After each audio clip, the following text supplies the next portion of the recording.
Continuação da leitura do livro de Neemias, capítulo 3, versículo 21. Depois dele reparou Meremote, filho de Urias, filho de Cós, outra porção, desde a porta da casa de Eliasibe até a extremidade da casa de Eliasibe. E depois dele repararam os sacerdotes que habitavam na campina. Depois repararam Benjamim e Razube, defronte de sua casa. Depois dele reparou Azarias, filho de Maacéias, filho de Ananias, junto à sua casa. Depois dele reparou Binuí, filho de Henadade, outra porção desde a casa de Azarias até a esquina e até o canto. Palau, filho de Uzai, reparou defronte da esquina e a torre que sai da casa real superior, que está junto ao pátio da prisão. Depois dele reparou Pedaias, filho de Parrós, e os netineus que habitavam em Ofel, até defronte da porta das águas, para o oriente, e até à porta da torre alta. Depois repararam os tecoitas outra porção, defronte da torre grande e alta e até o muro de Ofel. Desde a porta dos cavalos repararam os sacerdotes, cada um defronte da sua casa. Depois deles reparou Zadok, filho de Imer, defronte de sua casa. E depois dele reparou Semaías, filho de Secanias, guarda da porta oriental. Depois dele reparou Ananias, filho de Selemias, e Hanum, filho de Zalaf, o sexto, outra porção. Depois deles reparou Mesulão, o filho de Berequias, defronte da sua câmara. Depois dele reparou Malquias, filho de Orives, até a casa do netineus e mercadores, defronte da porta de Mificade, e até a câmara do canto. E entre a câmara do canto e a porta do gado repararam os orives e os mercadores.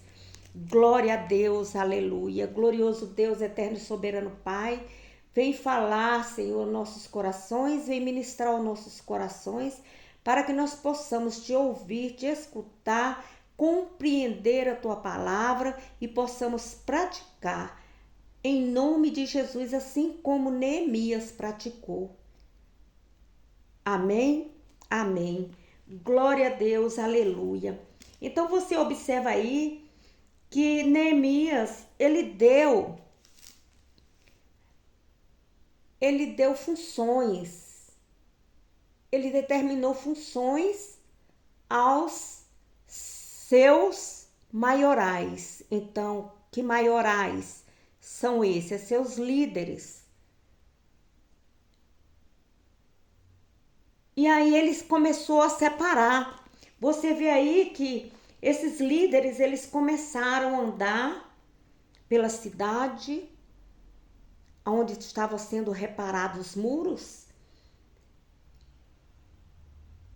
E esses líderes iam até mesmo nos quartos das pessoas, né? Que câmaras aí significa os quartos. Eles observavam,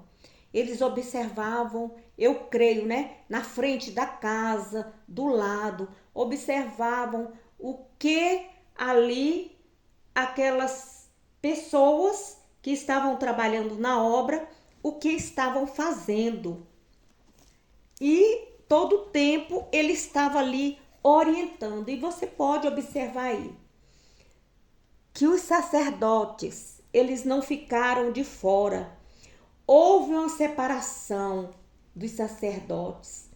E nós podemos observar quem eram os sacerdotes verdadeiros e os sacerdotes corruptos. Quem eram os sacerdotes santos e aqueles que não estavam andando de acordo com a vontade de Deus. Então, os sacerdotes, eles têm direitos e deveres. Quais direitos? Quais esses deveres? Seguir a doutrina, a lei de Deus. E seguir a doutrina da sua igreja, da sua congregação. Conhecer as leis gerais, as leis locais. Mas para isso é preciso ensiná-los. Então Neemias, ele já sabia aqueles que conheciam ao verdadeiro Deus e que praticavam verdadeiramente a palavra do Senhor, porque eles eram santos, santos homens do Senhor, santas mulheres que viviam na presença do Senhor. Eles eram separados. Então, Neemias reuniu os sacerdotes e ali eles começaram a observar quem verdadeiramente era santo e quem era corrupto. E quais são esses sacerdotes corruptos? Como você identifica um sacerdote corrupto? Eles são aqueles profetas que profetizam mentiras em proveito próprio. Embora o povo goste desses profetas, dessas profecias falsas. Então Neemias, ele teve o maior cuidado para colocar no seu altar, não era todo profeta que ele colocava. Aqueles que transgridem a lei de Deus não sabem discernir entre o que é profano e o que é santo, não conhecem, não foram ensinados. Às vezes até foram ensinados, mas se corromperam ao longo da vida, corromperam a mente. Os rebeldes, aqueles que você determina uma ordem, ele não cumpre. Ele não quer fazer, ele quer fazer a seu bel prazer, de acordo com a vontade dele. São adivinhos, são levianos, traiçoeiros. São profanos, eles profanam o santuário, eles escarnecem dos irmãos. Então o que é escarnecer? É zombar, por inveja. Eles têm inveja do seu ministério, ele tem inveja de você. Eles começam a te caluniar pelas costas, eles não são seu amigo. Então tem que cortar. Uma laranja podre apodrece todas as outras laranjas.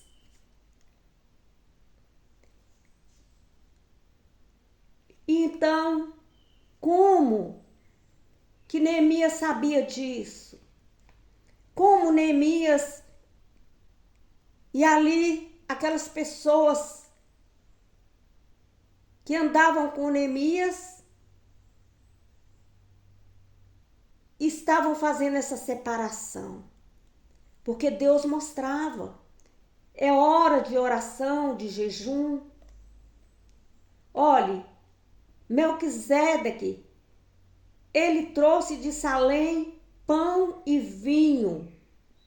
E ele era sacerdote do Deus Altíssimo, diz a palavra do Senhor.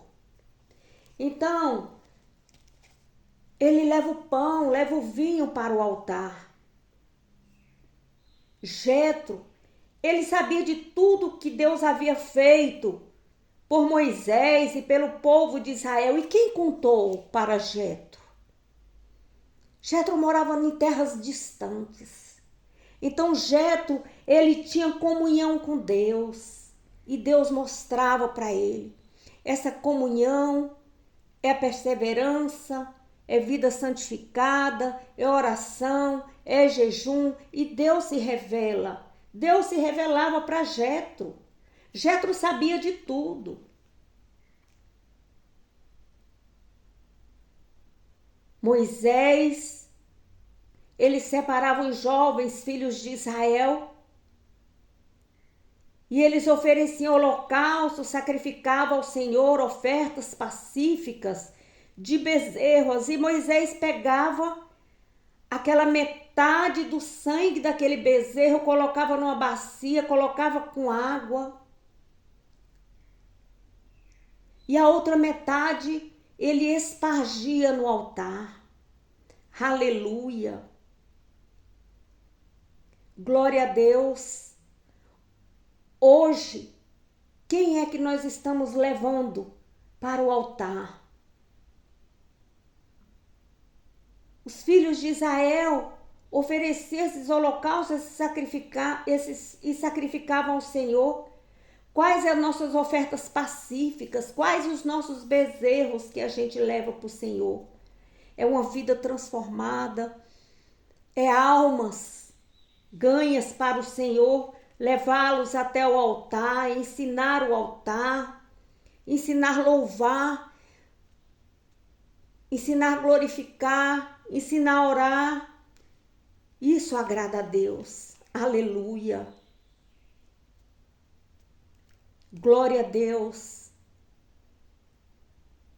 E aqui se fala, meu amado, minha amada, de capa, que eles pegavam os príncipes e colocavam capas nesse príncipe, nessa princesa.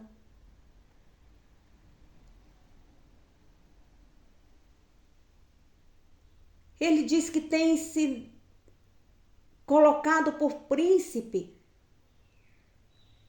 Toma sua mão, sob tua mão está a ruína. Então, quando se coloca a capa, eles pedem. A partir de agora você é príncipe, você é princesa. Você estará ali no altar, pegando as ruínas. Então é através das nossas orações. Quando você recebe esta capa, você é príncipe e princesa do Senhor, para estar ajudando numa grande obra. Mas antes foi preciso separar. Então, levantou ali sacerdotes e levitas. Os sacerdotes tinham sua função. Os levitas tinham sua função. Aleluia! Os sacerdotes, eles entravam no santuário do Senhor para purificar os santuários. Aleluia! E os levitas levavam para o pátio as coisas impuras. Então eles receberam aquelas capas justamente para isso. Tanto os sacerdotes quanto os levitas. Os sacerdotes tinham sua função e os levitas tinham sua função. E aquelas coisas impuras, eles levavam para o Vale de Cedron, que é a foz do Mar Morto. Você pode ver aí em Miqueias, capítulo 7, versículo 19, que vai confirmar essa palavra. Então, o que isso significa? Que você, que foi separado por Deus, você tem a sua capa, você deve orar, jejuar, ficar em alerta, ter honra da sua capa. E muitos aqui têm vergonha de usar a capa. Muitos sequer não querem usar essa capa. E Deus levanta as pessoas para fazer esse serviço. e nem sempre nos agrada. Deus te envia e nem sempre te agrada. Então você conhece um verdadeiro e uma verdadeira serva quando ela honra a sua capa e ela faz o trabalho do Senhor com zelo, com alegria no coração. Mas nós vemos muitos que desprezam a capa, que deixam jogada do lado, que não as usa, que não se comporta como se deve quando usam a capa. E Neemias e os seus sacerdotes estavam observando isso para cobrar, para ensinar. Primeiro a gente deve ensinar, mostrar as leis do Senhor, mostrar as leis da igreja, da doutrina, da congregação. Porque às vezes a pessoa nem sabe, e às vezes sabe, até esqueceu. Trazer de volta à memória o ensino, sempre está relembrando. E aqui o verdadeiro sacerdote, o verdadeiro levita, o verdadeiro servo do Senhor precisa estar orientando aquelas almas que se convertem, aquelas pessoas novas na fé. Está mostrando o altar, está mostrando a forma de tirar do coração os altares consagrados a Satanás, tirar esses altares dos enganos, da corrupção, da mentira, do pecado, do engodo. Está mostrando através da palavra do Senhor, através dos louvores, da adoração, para que essas pessoas venham conhecer o verdadeiro Deus, tenham o verdadeiro arrependimento e que ela tenha um encontro com Deus no altar do coração, em primeiro lugar, tirando os ensinos errados e aquele coração sendo circuncidado com o sangue de Jesus, com o amor do nosso Senhor Jesus Cristo. As cadeias elas vão sendo quebradas, as cadeias elas vão sendo dispersas, as trevas vão sendo dispersas e vai havendo luz. Mas é com amor que precisamos fazer isso. Glória a Deus, aleluia. Não é por força, não é por violência, não. Ensinar que Deus lança no mar do esquecimento todos os nossos pecados.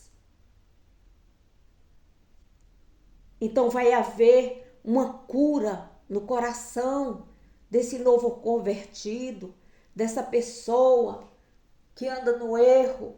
Ele vai se chegando para o altar e o altar do seu coração vai sendo purificado e Deus vai limpando, vai tirando todas as impurezas através do seu sangue e vai havendo cura emocional através do perdão. Aleluia! E Deus lança no mar do esquecimento todos os nossos pecados. Mas é preciso fazer essa limpeza. Isso dói. Isso dói em muitos. Às vezes até a pessoa se afasta e não se preocupe, a pessoa pode se afastar. Porque verdadeiramente Deus vai trazê-la de volta e ela vai cair na consciência de que realmente está errada, que não está agindo de acordo com a palavra do Senhor. Não tenha medo de agir de acordo com o que Deus orienta. Neemias, ele agiu. Tem dado um momento em Neemias que diz que os soldados que estavam ali, que aquele povo que foi separado por Neemias, tinha um momento que ele segurava a espada numa mão e na outra mão eles consertavam os muros. Então, o que significa isso? Que devemos estar em alerta. Devemos andar com ordem na casa do Senhor, com decência, mas antes tem que ensinar. E como que se ensina? Aleluia! É com autoridade. Como Neemias tinha autoridade de falar, de fazer. Anda pela direita, anda pela esquerda, tá errado, tem que voltar, volta.